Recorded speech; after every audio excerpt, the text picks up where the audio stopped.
ఇక అమాయకంగా ఉన్నోళ్ళు ఉంటే అరే నిజంగానే ఇక్కడంతా కరువు వచ్చింది, మేడిగడ్డ సుందిల్ల అన్నారం నుంచి నీళ్ళు ఎత్తిపోసి ఉంటే మాకందరికి నీళ్ళు వచ్చాయి కదా అని ఉత్తర తెలంగాణ రైతులందరినీ భ్రమలు కల్పించడానికి. వర్షమే వస్తలేదు, నీళ్ళే వస్తలేవు అంటే వరదడికెళ్ళి వచ్చే, వరద వస్తే ఒడిచిపట్టుకోవడానికి ఉన్న అవకాశం ఏంది, ఎత్తిపోసేది ఏంది?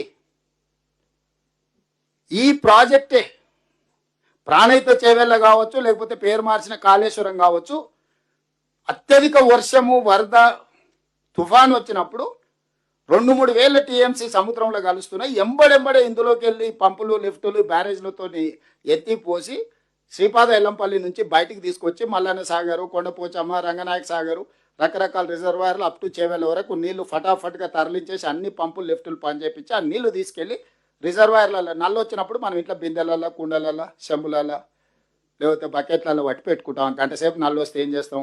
ఇంట్లో ఎన్ని ఖాళీ ఉన్నాయో అన్ని నింపి పెట్టుకొని ఆ పక్కకు పెట్టుకుంటాం. మళ్ళీ 24 గంటలు నల్లు వచ్చే వరకు పొదుపుగా వాడుకుంటాం. ఇదే సూత్రం ప్రాణహిత చేవెళ్ళ కావచ్చు, లేకపోతే ఈరోజు కాళేశ్వరం. అసలు నల్లనే రాలేదు, బిందెలలో నింపు, కుండలలో నింపు, బకెట్లలో పట్టేసి పైన ట్యాంక్కి ఎక్కి మా మామ అయితే అద్భుతంగా ఎక్కిస్తున్నాడని అల్లుడు సర్టిఫికేట్ ఇస్తున్నాడు.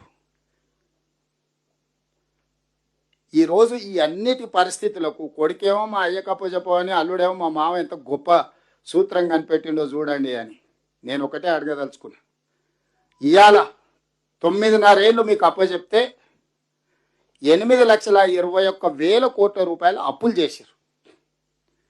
3 ఏళ్లలోనే 38,000 కోట్ల రూపాయల ప్రాణహిత చేవెళ్ళ ప్రాజెక్టును 1,47,000 కోట్ల రూపాయలకు అంచనా పెంచి 1,02,000 కోట్ల రూపాయలు పేమెంట్ చేసి కట్టి ప్రారంభించిన 3 ఏళ్లలోనే కాళేశ్వరం కాస్త కూలిపోయి కూలేశ్వరం అయి కూర్చున్నది.